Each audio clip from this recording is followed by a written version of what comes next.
Olá, seja bem-vindo ao Jornal São Carlos. A revista americana Time incluiu o juiz Sérgio Moro entre as 100 pessoas mais influentes do mundo. A revista divide a lista em 5 grupos: titãs, pioneiros, artistas, líderes e ícones, com perfis escritos por diferentes personalidades do meio ao qual pertencem. Sérgio Moro é responsável por condenações das ações penais da Operação Lava Jato. Ele é o único brasileiro a integrar a lista dos 100 mais na categoria de líderes, junto a outras 30 personalidades internacionais, como o presidente dos Estados Unidos, Barack Obama, a chanceler alemã, Angela Merkel, Vladimir Putin da Rússia.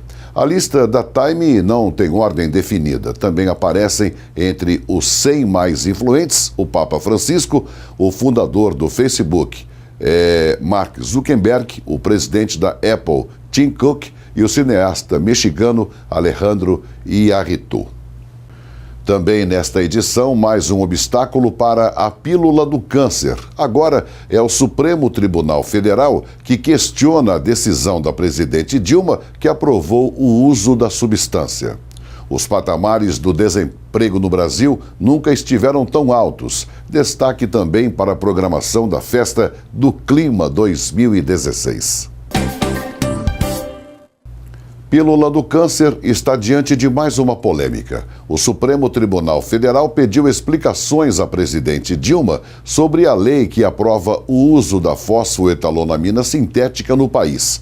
A decisão proferida pelo ministro Marco Aurélio Mello foi uma resposta à ação direta de inconstitucionalidade da Associação Médica Brasileira, alegando que a lei libera o uso de uma substância que não passou pelos testes clínicos necessários para comprovar segurança e eficácia. Em palestra na Fiocruz, em Brasília, na semana passada, o presidente da Anvisa, Jarbas Barbosa, disse que a lei da fósforo é uma barbaridade em todos os pontos de vista. O uso da substância foi autorizado por lei sancionada há uma semana pela presidente Dilma. E o prazo para as explicações é de 5 dias, a partir da publicação da decisão emitida na última quarta-feira. Essa decisão do Supremo Tribunal Federal é mais uma pedra no caminho dos ideais do professor Gilberto Chierici. A pior notícia da semana para a classe trabalhadora é o número de desempregados no país. 10.370.000 pessoas. Esses números representam quase 3 milhões a mais que em igual período do ano passado. É a maior taxa desde que a pesquisa PNAD contínua do IBGE passou a ser feita no primeiro trimestre de 2012. É a primeira vez que este índice alcança o patamar de 2 dígitos. E olha o reflexo da crise. A intenção de consumo das famílias, pesquisa elaborada pela Confederação Nacional de Comércio de Bens, Serviços e Turismo, mostra que houve uma queda de 5,5% em abril sobre março. O índice está em 73,2 pontos, o menor patamar da série histórica do indicador, iniciado em 2010. O índice oscila numa escala de 0 a 200.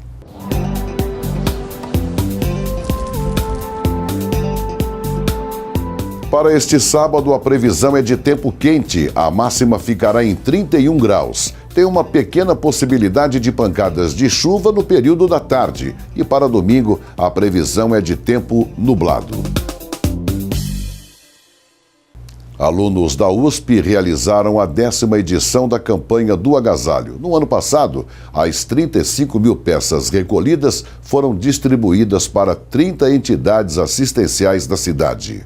O objetivo da campanha é que a gente faça arrecadação de roupas, não só roupas, sapatos, cobertores, para a população carente de São Carlos e também fazer com que a comunidade da universidade, da USP, se aproxime com a população são-carlense. E aí, dessa forma, a gente cria uma rede de compartilhamento, de a gente dar uma troca. A cidade oferece todo um apoio para a gente e é uma forma da gente retribuir para a sociedade. Os pontos de arrecadação são aqui dentro da USP mesmo, nas entradas e saídas da universidade e também em institutos, nas portarias dos institutos e também em pontos externos, como escolas de idiomas, academias e supermercados e farmácias. E para quais entidades essas doações vão ser distribuídas? As doações, elas são triadas primeiramente e depois dessa triagem elas são destinadas ao público específico. Por exemplo, roupas de criança a gente destina para orfanatos, roupas de idosos a gente destina para asilos e também roupas de peças geral, em que a gente doa para instituições carentes e para instituições que destinam essas roupas para albergues e para moradores de rua também.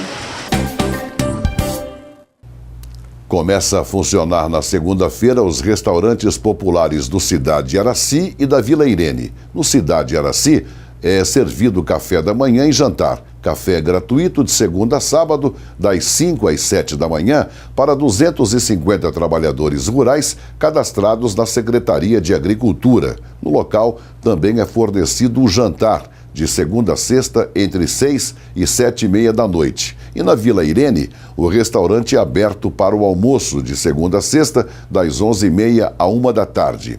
São mais de 500 refeições por dia. As pessoas que fazem parte de programas de complementação de renda vão pagar R$1 pela refeição. Já para as demais pessoas, o preço será de R$6 o almoço. Esse valor de R$6 é cobrado porque o governo federal não faz nenhum repasse financeiro para a manutenção dessas refeições. Os restaurantes ficam nos seguintes locais: na Vila Irene, perto da IPTV, e do bairro Araci, fica na rua Joaquim Inácio de Moraes, 209, e começam a funcionar na segunda-feira. O jornalista Luiz Carlos Azenha, que durante muitos anos foi correspondente internacional da Rede Globo, estará em São Carlos na terça-feira da semana que vem. Azenha vai falar do papel das mídias alternativas e web rádios para o debate atual.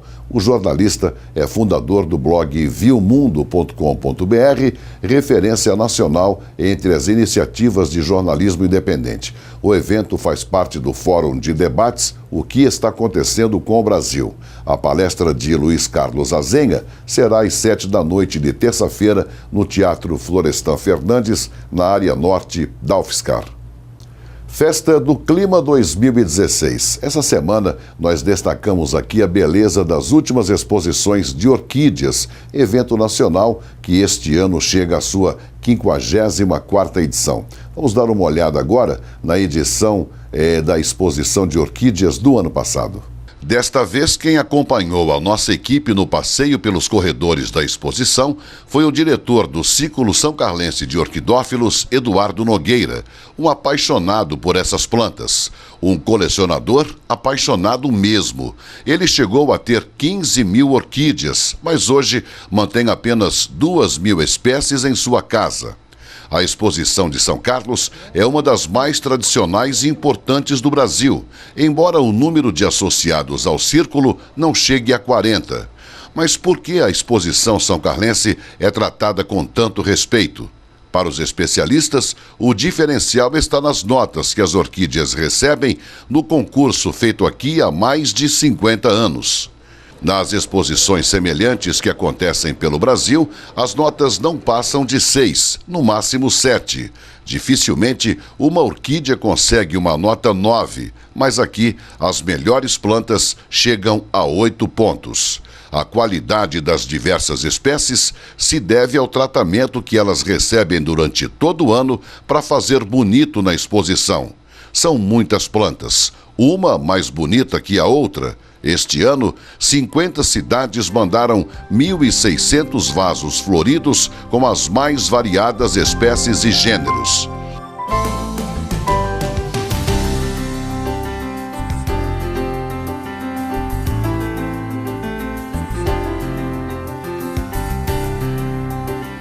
Caminhar pelos corredores da exposição é estar diante de verdadeiras pinturas, que somente a natureza é capaz de produzir, para encher os nossos olhos com tanta riqueza de detalhes.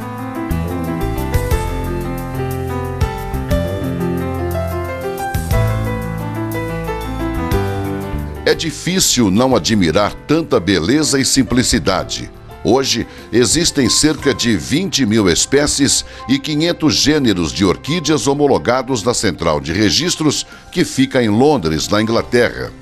Para sobreviver, as orquídeas se desenvolvem nos troncos das árvores. No alto, elas absorvem mais luminosidade e ventilação. Longe do solo, as plantas estão livres de predadores e de inundações. E só depois de 5 a 8 anos, elas dão a primeira flor.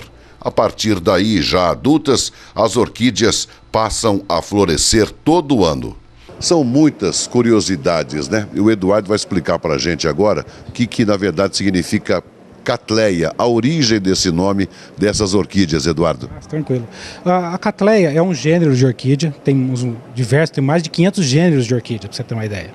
E a Cattleya surgiu em homenagem a um orquidófilo, na verdade não é bem um orquidófilo, naquela época não existia orquidófilo no século XIX, que foi o primeiro a cultivar o gênero. Então o gênero foi nomeado em honra a essa pessoa, que era o William Cattleya. Tá? Então virou o gênero Cattleya, que são essas espécies que você tem aqui, por exemplo. Você vê que essas aqui são Cattleyas, todas elas são Cattleyas, pertencem ao mesmo gênero, mas são espécies diferentes, cada uma com a sua espécie. Elas foram para a Europa, não é? O grande centro consumidor de orquídeas no século XIX era Inglaterra, Bélgica e França, todos os países europeus. E eles importavam muito essas plantas da mata. Tiravam, coletavam, enviavam os coletores aqui para o Brasil, Colômbia e diversos países, China, Tailândia, tudo, e coletavam as plantas e enviavam para a Europa para distribuição lá. Então ficou, o centro orquidófilo surgiu nesses países da Europa. Depois, com a guerra, foi transferido para os Estados Unidos, aí foi um pouco para a China, Sudeste Asiático, Brasil, aí começou a disseminar pelo resto do mundo todo esse hobby de cultivar orquídea. Então, e você vê que também que as plantas, elas hoje já evoluíram, tem a parte de híbridos também, que são derivados das espécies nativas. Essas aqui, espécies nativas estrangeiras, da Colômbia, Venezuela, originaram essas plantas que hoje, você vê que pelo colorido todo, foi um melhoramento feito pelo homem ao longo de 100 anos de cruzamentos entre espécies nativas e, por exemplo, essas plantas aqui tem mais de 30 cruzamentos envolvidos aqui. Aqui no Hotel Nacional Inn, as milhares de espécies ficam mais perto de seus proprietários e o grande público, longe das intempéries.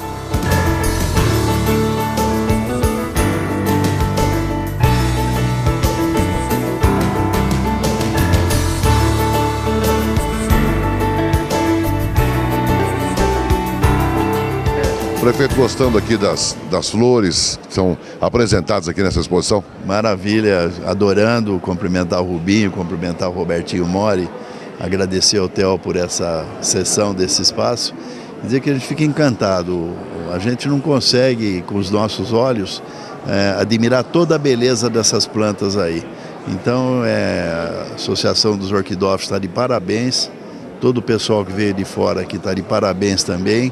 E eu, como prefeito, juntamente com a Alice, tenho muito orgulho da sociedade representativa que nós temos em São Carlos, representada por todos os segmentos e principalmente daqueles que acreditam que é possível a gente construir uma sociedade justa, uma sociedade que respeite o meio ambiente, uma sociedade que faça justiça social e uma sociedade que tenha uma cidade que seja economicamente viável para poder atender às demandas do crescimento da cidade.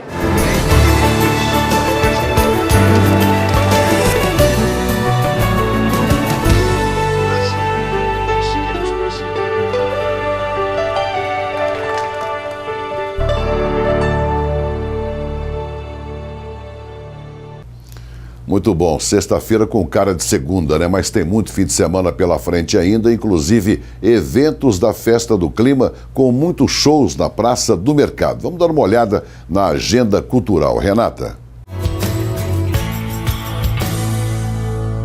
Olá! Final de semana já é ótimo. Final de semana com a cidade em festa é melhor ainda. Estamos falando da Festa do Clima, que esse ano comemora a sua 50ª edição. São Carlos recebeu o título de Cidade do Clima em decorrência de estudos das condições climáticas de nossa cidade. Situada num planalto entre 850 e 1.000 metros de altitude, os rios e córregos nascendo no município foram características que propiciaram um clima de temperatura agradável. A Festa do Clima vem acompanhada da tradicional exposição de orquídeas, shows e barracas com artesanato e comidas diversas. Vamos acompanhar a programação. Sábado, das 9 da manhã às 10 da noite, acontece a visitação pública à exposição de orquídeas, que estará montada na Praça da 15. A edição desse ano conta com a participação de 60 entidades registradas na Associação de Orquidófilos do Brasil. Estarão expostas mais de 2.500 plantas.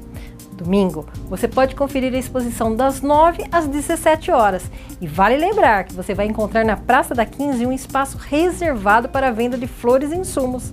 A exposição se encerra no domingo, mas a festa continua com muitas atrações, agora na Praça do Mercadão. Quinta-feira, dia 28, o som começa às 18h30 com a apresentação de Matheus Guidelli, que vem cantar e encantar a todo o público presente.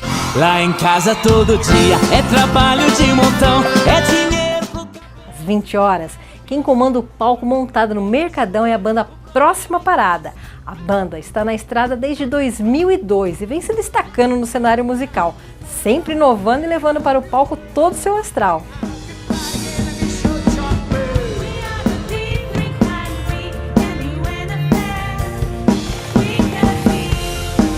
Na sexta-feira, quem começa comandando a noite é a banda Doce Veneno, que se apresenta a partir das 19 horas. A história da banda Doce Veneno começa nos anos 70 e é marcada pela sua alta qualidade artística e pela sua admirável musicalidade, com um repertório rico e muito vasto. Passam de músicas imortais das mais famosas orquestras até os gêneros atuais.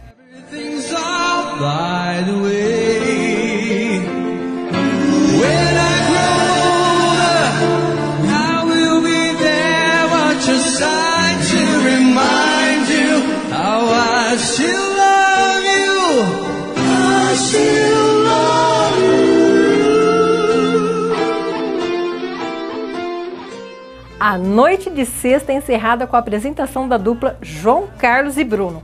Com 4 CDs gravados, essa dupla de irmãos São Carlos promete um show inesquecível. No repertório estarão, além das músicas de seus CDs, os grandes sucessos do mundo sertanejo. Venha tomar um pingão. Oi, vida amargurada, quanta dor que sinto nesse momento em meu coração. A Agenda Cultural se encerra aqui. Desejo um ótimo final de semana e boa festa!